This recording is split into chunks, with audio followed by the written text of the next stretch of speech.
ಇನ್ನು ಆರೋಪಿ ನಟ ದರ್ಶನ್ ಕಥೆ ವ್ಯಥೆ ಏನು ಅನ್ನೋದನ್ನ ನೋಡ್ತಾ ಹೋಗೋಣ. ಈಗ ಸದ್ಯಕ್ಕೆ ಹೈಕೋರ್ಟ್ ಅಲ್ಲಿ ಎಸ್ಪಿಪಿ ಪ್ರಸನ್ನ ಕುಮಾರ್ ಅವರ ವಾದ ಆರಂಭ ಆಗಿದೆ. ಮೊದಲು ಅವರು ಹೇಳ್ತಾ ಇರೋದೇ ವೈದ್ಯಕೀಯ ವರದಿಯ ವಿಚಾರವನ್ನ. ದರ್ಶನ್ ಪರ ವಕೀಲರು ಸಿ.ವಿ. ನಾಗೇಶ್ ಹೇಳ್ತಾ ಇದ್ರು, ಅವರಿಗೆ ಶಸ್ತ್ರಚಿಕಿತ್ಸೆ ಅಗತ್ಯ ತುಂಬಾ ಇದೆ, ಶಸ್ತ್ರಚಿಕಿತ್ಸೆ ಆಗಲಿಲ್ಲ ಅಂತಂದ್ರೆ ಅವರಿಗೆ ಲಕ್ವಾ ಹೊಡೆದು ಬಿಡುತ್ತೆ. ಎಲ್ಲಿದೆ ಶಸ್ತ್ರಚಿಕಿತ್ಸೆ? ಆಯ್ತಾ ಶಸ್ತ್ರಚಿಕಿತ್ಸೆ ಅನ್ನುವಂತಹ ಪ್ರಶ್ನೆಯನ್ನ ಮಾಡ್ತಾ ಇದ್ದಾರೆ ಎಸ್ಪಿಪಿ ಪ್ರಸನ್ನ ಕುಮಾರ್. ನವೆಂಬರ್ 6ನೇ ತಾರೀಕು ವೈದ್ಯಕೀಯ ವರದಿಯನ್ನ ನೀಡಲಾಗಿತ್ತು. ಆ ವೈದ್ಯಕೀಯ ವರದಿಯಲ್ಲಿ ಶಸ್ತ್ರಚಿಕಿತ್ಸೆ ಮಾಡ್ತಾರಾ ಇಲ್ವಾ ಅನ್ನೋದ್ರ ಬಗ್ಗೆ ಉಲ್ಲೇಖ ಇಲ್ಲ, ಯಾವಾಗ ಮಾಡ್ತಾರೆ ಅನ್ನೋದ್ರ ಬಗ್ಗೆ ಕಥೆಯೇ ಇಲ್ಲ. ಹಾಗಿದ್ರೆ ನೀವು ಹೆಲ್ತ್ ಗ್ರೌಂಡ್ ಮೇಲೆ ಮಧ್ಯಂತರ ಜಾಮೀನು ತೆಗೆದುಕೊಂಡಿದ್ದು ಯಾವ ಕಾರಣಕ್ಕಾಗಿ? ಈ ಎಲ್ಲ ಪ್ರಶ್ನೆಗಳನ್ನ ಮಾಡುವಂತಹ ಕೆಲಸ ಈಗ ಆಗ್ತಾ ಇದೆ. ತಾವೆಲ್ಲರೂ ಕೂಡ ಗಮನಿಸಿದ್ದೀರಿ, ದರ್ಶನ್ ಪರ ವಕೀಲ ನಾಗೇಶ್ ಅವರು ಪ್ರತಿಯೊಂದು ವಿಚಾರಗಳನ್ನು ಕೂಡ ಉಲ್ಲೇಖ ಮಾಡಿದ್ರು, ಚಾರ್ಜ್ ಶೀಟ್ನ ವಿಚಾರಗಳನ್ನು ಉಲ್ಲೇಖ ಮಾಡಿದ್ರು, ಇಲ್ಲಿ ಸಾಕ್ಷಿಗಳನ್ನು ಪ್ಲಾಂಟ್ ಮಾಡಲಾಗಿದೆ ಅನ್ನುವಂತಹ ಮಾತನ್ನು ಹೇಳ್ತಾ ಇದ್ರು. ಈಗ ಈ ಎಲ್ಲ ವಿಚಾರಗಳಿಗೆ ಪ್ರತಿವಾದ ಎಸ್ಪಿಪಿ ಅವರಿಂದ ಯಾವ ರೀತಿ ಇರುತ್ತೆ ಅನ್ನೋದು ಸದ್ಯಕ್ಕಿನ ಪ್ರಶ್ನೆ ಆಗಿದೆ. ಅದರಂತೆ ಮೊದಲು ವೈದ್ಯಕೀಯ ವರದಿಯ ಉಲ್ಲೇಖವನ್ನ ಎಸ್ಪಿಪಿ ಅವರು ಮಾಡಿದ್ದಾರೆ. ಇಲ್ಲಿಂದ ಇವರ ಬೆಂಕಿ ಪ್ರತಿವಾದ ಆರಂಭ ಆಗ್ತಾ ಇದೆ.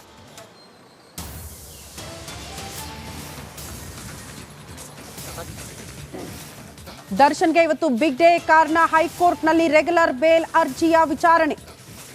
ಎಸ್ಪಿಪಿ ಪ್ರಸನ್ನ ಕುಮಾರ್ ಅವರು ಪ್ರತಿವಾದ ಮಾಡೋದಕ್ಕೆ ಸಿದ್ಧ ಮಾಡಿಕೊಂಡಿದ್ದಾರೆ. ಒಂದಷ್ಟು ಪ್ರಮುಖ ಅಂಶಗಳನ್ನ ಮುಂದಿಟ್ಕೊಂಡಿದ್ದಾರೆ. ಸಿ.ವಿ. ನಾಗೇಶ್ ಅವರ ವಾದಕ್ಕೆ ಕೌಂಟರ್ ಕೊಡೋದಕ್ಕೆ ಎಲ್ಲ ರೀತಿಯ ಪ್ರಿಪರೇಷನ್ ಆಗಿದೆ. ಕೆಲವೇ ಕ್ಷಣಗಳಲ್ಲಿ ಅವ್ರು ಏನೆಲ್ಲ ಪ್ರಸ್ತಾಪ ಮಾಡ್ತಾ ಹೋಗ್ತಾರೋ ಅದೆಲ್ಲದರ ಬಗ್ಗೆ ಕೂಡ ರಿಪಬ್ಲಿಕ್ ಹಣ ಮಾಹಿತಿನ ನಿಮ್ಮ ಮುಂದೆ ಇಡ್ತಾ ಹೋಗುತ್ತೆ.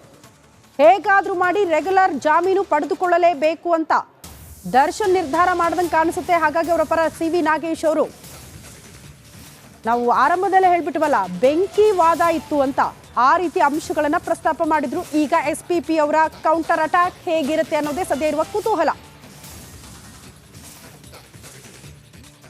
ಇನ್ನು ಆರೋಪಿ ನಟ ದರ್ಶನ್ ಕಥೆ ವ್ಯಥೆ ಏನು ಅನ್ನೋದನ್ನ ನೋಡ್ತಾ ಹೋಗೋಣ. ಈಗ ಸದ್ಯಕ್ಕೆ ಹೈಕೋರ್ಟ್ ಅಲ್ಲಿ ಎಸ್ಪಿಪಿ ಪ್ರಸನ್ನ ಕುಮಾರ್ ಅವರ ವಾದ ಆರಂಭ ಆಗಿದೆ. ಮೊದಲು ಅವರು ಹೇಳ್ತಾ ಇರೋದೇ ವೈದ್ಯಕೀಯ ವರದಿಯ ವಿಚಾರವನ್ನ. ದರ್ಶನ್ ಪರ ವಕೀಲರು ಸಿ.ವಿ. ನಾಗೇಶ್ ಹೇಳ್ತಾ ಇದ್ರು, ಅವರಿಗೆ ಶಸ್ತ್ರಚಿಕಿತ್ಸೆ ಅಗತ್ಯ ತುಂಬಾ ಇದೆ, ಶಸ್ತ್ರಚಿಕಿತ್ಸೆ ಆಗಲಿಲ್ಲ ಅಂತಂದ್ರೆ ಅವರಿಗೆ ಲಕ್ವಾ ಹೊಡೆದು ಬಿಡುತ್ತೆ. ಎಲ್ಲಿದೆ ಶಸ್ತ್ರಚಿಕಿತ್ಸೆ? ಆಯ್ತಾ ಶಸ್ತ್ರಚಿಕಿತ್ಸೆ ಅನ್ನುವಂತಹ ಪ್ರಶ್ನೆಯನ್ನ ಮಾಡ್ತಾ ಇದ್ದಾರೆ ಎಸ್ಪಿಪಿ ಪ್ರಸನ್ನ ಕುಮಾರ್. ನವೆಂಬರ್ 6ನೇ ತಾರೀಕು ವೈದ್ಯಕೀಯ ವರದಿಯನ್ನ ನೀಡಲಾಗಿತ್ತು. ಆ ವೈದ್ಯಕೀಯ ವರದಿಯಲ್ಲಿ ಶಸ್ತ್ರಚಿಕಿತ್ಸೆ ಮಾಡ್ತಾರಾ ಇಲ್ವಾ ಅನ್ನೋದ್ರ ಬಗ್ಗೆ ಉಲ್ಲೇಖ ಇಲ್ಲ, ಯಾವಾಗ ಮಾಡ್ತಾರೆ ಅನ್ನೋದ್ರ ಬಗ್ಗೆ ಕಥೆಯೇ ಇಲ್ಲ. ಹಾಗಿದ್ರೆ ನೀವು ಹೆಲ್ತ್ ಗ್ರೌಂಡ್ ಮೇಲೆ ಮಧ್ಯಂತರ ಜಾಮೀನು ತೆಗೆದುಕೊಂಡಿದ್ದು ಯಾವ ಕಾರಣಕ್ಕಾಗಿ? ಈ ಎಲ್ಲ ಪ್ರಶ್ನೆಗಳನ್ನ ಮಾಡುವಂತಹ ಕೆಲಸ ಈಗ ಆಗ್ತಾ ಇದೆ. ತಾವೆಲ್ಲರೂ ಕೂಡ ಗಮನಿಸಿದ್ದೀರಿ, ದರ್ಶನ್ ಪರ ವಕೀಲ ನಾಗೇಶ್ ಅವರು ಪ್ರತಿಯೊಂದು ವಿಚಾರಗಳನ್ನು ಕೂಡ ಉಲ್ಲೇಖ ಮಾಡಿದ್ರು, ಚಾರ್ಜ್ ಶೀಟ್ನ ವಿಚಾರಗಳನ್ನು ಉಲ್ಲೇಖ ಮಾಡಿದ್ರು, ಇಲ್ಲಿ ಸಾಕ್ಷಿಗಳನ್ನು ಪ್ಲಾಂಟ್ ಮಾಡಲಾಗಿದೆ ಅನ್ನುವಂತಹ ಮಾತನ್ನು ಹೇಳ್ತಾ ಇದ್ರು. ಈಗ ಈ ಎಲ್ಲ ವಿಚಾರಗಳಿಗೆ ಪ್ರತಿವಾದ ಎಸ್ಪಿಪಿ ಅವರಿಂದ ಯಾವ ರೀತಿ ಇರುತ್ತೆ ಅನ್ನೋದು ಸದ್ಯಕ್ಕಿನ ಪ್ರಶ್ನೆ ಆಗಿದೆ. ಅದರಂತೆ ಮೊದಲು ವೈದ್ಯಕೀಯ ವರದಿಯ ಉಲ್ಲೇಖವನ್ನ ಎಸ್ಪಿಪಿ ಅವರು ಮಾಡಿದ್ದಾರೆ. ಇಲ್ಲಿಂದ ಇವರ ಬೆಂಕಿ ಪ್ರತಿವಾದ ಆರಂಭ ಆಗ್ತಾ ಇದೆ.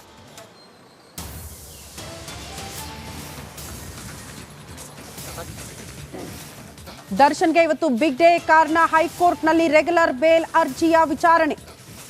ಎಸ್ಪಿಪಿ ಪ್ರಸನ್ನ ಕುಮಾರ್ ಅವರು ಪ್ರತಿವಾದ ಮಾಡೋದಕ್ಕೆ ಸಿದ್ಧ ಮಾಡಿಕೊಂಡಿದ್ದಾರೆ. ಒಂದಷ್ಟು ಪ್ರಮುಖ ಅಂಶಗಳನ್ನ ಮುಂದಿಟ್ಕೊಂಡಿದ್ದಾರೆ. ಸಿ.ವಿ. ನಾಗೇಶ್ ಅವರ ವಾದಕ್ಕೆ ಕೌಂಟರ್ ಕೊಡೋದಕ್ಕೆ ಎಲ್ಲ ರೀತಿಯ ಪ್ರಿಪರೇಷನ್ ಆಗಿದೆ. ಕೆಲವೇ ಕ್ಷಣಗಳಲ್ಲಿ ಅವ್ರು ಏನೆಲ್ಲ ಪ್ರಸ್ತಾಪ ಮಾಡ್ತಾ ಹೋಗ್ತಾರೋ ಅದೆಲ್ಲದರ ಬಗ್ಗೆ ಕೂಡ ರಿಪಬ್ಲಿಕ್ ಹಣ ಮಾಹಿತಿನ ನಿಮ್ಮ ಮುಂದೆ ಇಡ್ತಾ ಹೋಗುತ್ತೆ.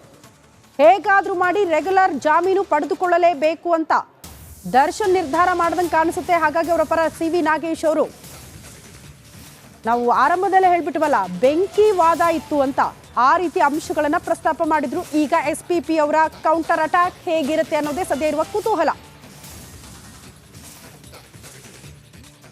ಇನ್ನು ಆರೋಪಿ ನಟ ದರ್ಶನ್ ಕಥೆ ವ್ಯಥೆ ಏನು ಅನ್ನೋದನ್ನ ನೋಡ್ತಾ ಹೋಗೋಣ. ಈಗ ಸದ್ಯಕ್ಕೆ ಹೈಕೋರ್ಟ್ ಅಲ್ಲಿ ಎಸ್ಪಿಪಿ ಪ್ರಸನ್ನ ಕುಮಾರ್ ಅವರ ವಾದ ಆರಂಭ ಆಗಿದೆ. ಮೊದಲು ಅವರು ಹೇಳ್ತಾ ಇರೋದೇ ವೈದ್ಯಕೀಯ ವರದಿಯ ವಿಚಾರವನ್ನ. ದರ್ಶನ್ ಪರ ವಕೀಲರು ಸಿ.ವಿ. ನಾಗೇಶ್ ಹೇಳ್ತಾ ಇದ್ರು, ಅವರಿಗೆ ಶಸ್ತ್ರಚಿಕಿತ್ಸೆ ಅಗತ್ಯ ತುಂಬಾ ಇದೆ, ಶಸ್ತ್ರಚಿಕಿತ್ಸೆ ಆಗಲಿಲ್ಲ ಅಂತಂದ್ರೆ ಅವರಿಗೆ ಲಕ್ವಾ ಹೊಡೆದು ಬಿಡುತ್ತೆ. ಎಲ್ಲಿದೆ ಶಸ್ತ್ರಚಿಕಿತ್ಸೆ? ಆಯ್ತಾ ಶಸ್ತ್ರಚಿಕಿತ್ಸೆ ಅನ್ನುವಂತಹ ಪ್ರಶ್ನೆಯನ್ನ ಮಾಡ್ತಾ ಇದ್ದಾರೆ ಎಸ್ಪಿಪಿ ಪ್ರಸನ್ನ ಕುಮಾರ್. ನವೆಂಬರ್ 6ನೇ ತಾರೀಕು ವೈದ್ಯಕೀಯ ವರದಿಯನ್ನ ನೀಡಲಾಗಿತ್ತು. ಆ ವೈದ್ಯಕೀಯ ವರದಿಯಲ್ಲಿ ಶಸ್ತ್ರಚಿಕಿತ್ಸೆ ಮಾಡ್ತಾರಾ ಇಲ್ವಾ ಅನ್ನೋದ್ರ ಬಗ್ಗೆ ಉಲ್ಲೇಖ ಇಲ್ಲ, ಯಾವಾಗ ಮಾಡ್ತಾರೆ ಅನ್ನೋದ್ರ ಬಗ್ಗೆ ಕಥೆಯೇ ಇಲ್ಲ. ಹಾಗಿದ್ರೆ ನೀವು ಹೆಲ್ತ್ ಗ್ರೌಂಡ್ ಮೇಲೆ ಮಧ್ಯಂತರ ಜಾಮೀನು ತೆಗೆದುಕೊಂಡಿದ್ದು ಯಾವ ಕಾರಣಕ್ಕಾಗಿ? ಈ ಎಲ್ಲ ಪ್ರಶ್ನೆಗಳನ್ನ ಮಾಡುವಂತಹ ಕೆಲಸ ಈಗ ಆಗ್ತಾ ಇದೆ. ತಾವೆಲ್ಲರೂ ಕೂಡ ಗಮನಿಸಿದ್ದೀರಿ, ದರ್ಶನ್ ಪರ ವಕೀಲ ನಾಗೇಶ್ ಅವರು ಪ್ರತಿಯೊಂದು ವಿಚಾರಗಳನ್ನು ಕೂಡ ಉಲ್ಲೇಖ ಮಾಡಿದ್ರು, ಚಾರ್ಜ್ ಶೀಟ್ನ ವಿಚಾರಗಳನ್ನು ಉಲ್ಲೇಖ ಮಾಡಿದ್ರು, ಇಲ್ಲಿ ಸಾಕ್ಷಿಗಳನ್ನು ಪ್ಲಾಂಟ್ ಮಾಡಲಾಗಿದೆ ಅನ್ನುವಂತಹ ಮಾತನ್ನ ಹೇಳ್ತಾ ಇದ್ರು. ಈಗ ಈ ಎಲ್ಲ ವಿಚಾರಗಳಿಗೆ ಪ್ರತಿವಾದ SPP ಅವರಿಂದ ಯಾವ ರೀತಿ ಇರುತ್ತೆ ಅನ್ನೋದು ಸದ್ಯಕ್ಕಿನ ಪ್ರಶ್ನೆ ಆಗಿದೆ. ಅದರಂತೆ ಮೊದಲು ವೈದ್ಯಕೀಯ ವರದಿಯ ಉಲ್ಲೇಖವನ್ನ SPP ಅವರು ಮಾಡಿದ್ದಾರೆ. ಇಲ್ಲಿಂದ ಇವರ ಬೆಂಕಿ ಪ್ರತಿವಾದ ಆರಂಭ ಆಗ್ತಾ ಇದೆ.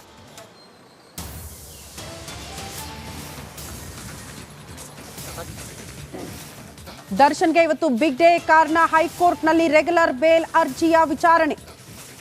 SPP ಪ್ರಸನ್ನ ಕುಮಾರ್ ಅವರು ಪ್ರತಿವಾದ ಮಾಡೋದಕ್ಕೆ ಸಿದ್ಧ ಮಾಡಿಕೊಂಡಿದ್ದಾರೆ. ಒಂದಷ್ಟು ಪ್ರಮುಖ ಅಂಶಗಳನ್ನ ಮುಂದಿಟ್ಕೊಂಡಿದ್ದಾರೆ. CV ನಾಗೇಶ್ ಅವರ ವಾದಕ್ಕೆ ಕೌಂಟರ್ ಕೊಡೋದಕ್ಕೆ ಎಲ್ಲ ರೀತಿಯ ಪ್ರಿಪರೇಷನ್ ಆಗಿದೆ. ಕೆಲವೇ ಕ್ಷಣಗಳಲ್ಲಿ ಅವ್ರು ಏನೆಲ್ಲ ಪ್ರಸ್ತಾಪ ಮಾಡ್ತಾ ಹೋಗ್ತಾರೋ ಅದೆಲ್ಲದರ ಬಗ್ಗೆ ಕೂಡ ರಿಪಬ್ಲಿಕನ ಮಾಹಿತಿನ ನಿಮ್ಮ ಮುಂದೆ ಇಡ್ತಾ ಹೋಗುತ್ತೆ. ಹೇಗಾದ್ರೂ ಮಾಡಿ ರೆಗ್ಯುಲರ್ ಜಾಮೀನು ಪಡೆದುಕೊಳ್ಳಲೇಬೇಕು ಅಂತ ದರ್ಶನ್ ನಿರ್ಧಾರ ಮಾಡ್ದಂಗೆ ಕಾಣಿಸುತ್ತೆ. ಹಾಗಾಗಿ ಅವರ ಪರ CV ನಾಗೇಶ್ ಅವರು, ನಾವು ಆರಂಭದಲ್ಲೇ ಹೇಳ್ಬಿಟ್ವಲ್ಲ, ಬೆಂಕಿ ವಾದ ಇತ್ತು ಅಂತ, ಆ ರೀತಿ ಅಂಶಗಳನ್ನ ಪ್ರಸ್ತಾಪ ಮಾಡಿದ್ರು. ಈಗ SPP ಅವರ ಕೌಂಟರ್ ಅಟ್ಯಾಕ್ ಹೇಗಿರುತ್ತೆ ಅನ್ನೋದೇ ಸದ್ಯ ಇರುವ ಕುತೂಹಲ. ಇನ್ನು ಆರೋಪಿ ನಟ ದರ್ಶನ್ ಕಥೆ ವ್ಯಥೆ ಏನು ಅನ್ನೋದನ್ನ ನೋಡ್ತಾ ಹೋಗೋಣ. ಈಗ ಸದ್ಯಕ್ಕೆ ಹೈಕೋರ್ಟ್ ಅಲ್ಲಿ SPP ಪ್ರಸನ್ನ ಕುಮಾರ್ ಅವರ ವಾದ ಆರಂಭ ಆಗಿದೆ. ಮೊದಲು ಅವರು ಹೇಳ್ತಾ ಇರೋದೇ ವೈದ್ಯಕೀಯ ವರದಿಯ ವಿಚಾರವನ್ನ. ದರ್ಶನ್ ಪರ ವಕೀಲರು CV ನಾಗೇಶ್ ಹೇಳ್ತಾ ಇದ್ರು, ಅವರಿಗೆ ಶಸ್ತ್ರಚಿಕಿತ್ಸೆ ಅಗತ್ಯ ತುಂಬಾ ಇದೆ, ಶಸ್ತ್ರಚಿಕಿತ್ಸೆ ಆಗ್ಲಿಲ್ಲ ಅಂತಂದ್ರೆ ಅವರಿಗೆ ಲಕ್ವಾ ಹೊಡೆದು ಬಿಡುತ್ತೆ. ಎಲ್ಲಿದೆ ಶಸ್ತ್ರಚಿಕಿತ್ಸೆ? ಆಯ್ತಾ ಶಸ್ತ್ರಚಿಕಿತ್ಸೆ ಅನ್ನುವಂತಹ ಪ್ರಶ್ನೆಯನ್ನ ಮಾಡ್ತಾ ಇದ್ದಾರೆ SPP ಪ್ರಸನ್ನ ಕುಮಾರ್. ನವೆಂಬರ್ 6ನೇ ತಾರೀಕು ವೈದ್ಯಕೀಯ ವರದಿಯನ್ನ ನೀಡಲಾಗಿತ್ತು. ಆ ವೈದ್ಯಕೀಯ ವರದಿಯಲ್ಲಿ ಶಸ್ತ್ರಚಿಕಿತ್ಸೆ ಮಾಡ್ತಾರಾ ಇಲ್ವಾ ಅನ್ನೋದ್ರ ಬಗ್ಗೆ ಉಲ್ಲೇಖ ಇಲ್ಲ.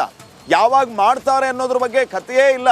ಹಾಗಿದ್ರೆ ನೀವು ಹೆಲ್ತ್ ಗ್ರೌಂಡ್ ಮೇಲೆ ಮಧ್ಯಂತರ ಜಾಮೀನು ತೆಗೆದುಕೊಂಡಿದ್ದು ಯಾವ ಕಾರಣಕ್ಕಾಗಿ?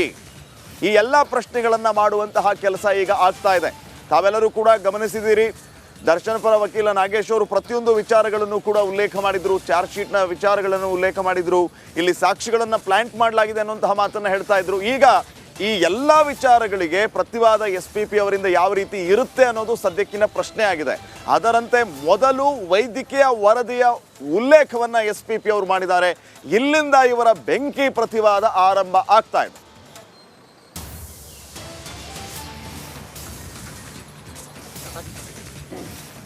ದರ್ಶನ್ಗೆ ಇವತ್ತು ಬಿಗ್ ಡೇ. ಕಾರಣ ಹೈಕೋರ್ಟ್ನಲ್ಲಿ ರೆಗ್ಯುಲರ್ ಬೇಲ್ ಅರ್ಜಿಯ ವಿಚಾರಣೆ. SPP ಪ್ರಸನ್ನ ಕುಮಾರ್ ಅವರು ಪ್ರತಿವಾದ ಮಾಡೋದಕ್ಕೆ ಸಿದ್ಧ ಮಾಡಿಕೊಂಡಿದ್ದಾರೆ. ಒಂದಷ್ಟು ಪ್ರಮುಖ ಅಂಶಗಳನ್ನ ಮುಂದಿಟ್ಕೊಂಡಿದ್ದಾರೆ. CV ನಾಗೇಶ್ ಅವರ ವಾದಕ್ಕೆ ಕೌಂಟರ್ ಕೊಡೋದಕ್ಕೆ ಎಲ್ಲ ರೀತಿಯ ಪ್ರಿಪರೇಷನ್ ಆಗಿದೆ. ಕೆಲವೇ ಕ್ಷಣಗಳಲ್ಲಿ ಅವ್ರು ಏನೆಲ್ಲ ಪ್ರಸ್ತಾಪ ಮಾಡ್ತಾ ಹೋಗ್ತಾರೋ ಅದೆಲ್ಲದರ ಬಗ್ಗೆ ಕೂಡ ರಿಪಬ್ಲಿಕನ ಮಾಹಿತಿನ ನಿಮ್ಮ ಮುಂದೆ ಇಡ್ತಾ ಹೋಗುತ್ತೆ. ಹೇಗಾದ್ರೂ ಮಾಡಿ ರೆಗ್ಯುಲರ್ ಜಾಮೀನು ಪಡೆದುಕೊಳ್ಳಲೇಬೇಕು ಅಂತ ದರ್ಶನ್ ನಿರ್ಧಾರ ಮಾಡ್ದಂಗೆ ಕಾಣಿಸುತ್ತೆ. ಹಾಗಾಗಿ ಅವರ ಪರ CV ನಾಗೇಶ್ ಅವರು, ನಾವು ಆರಂಭದಲ್ಲೇ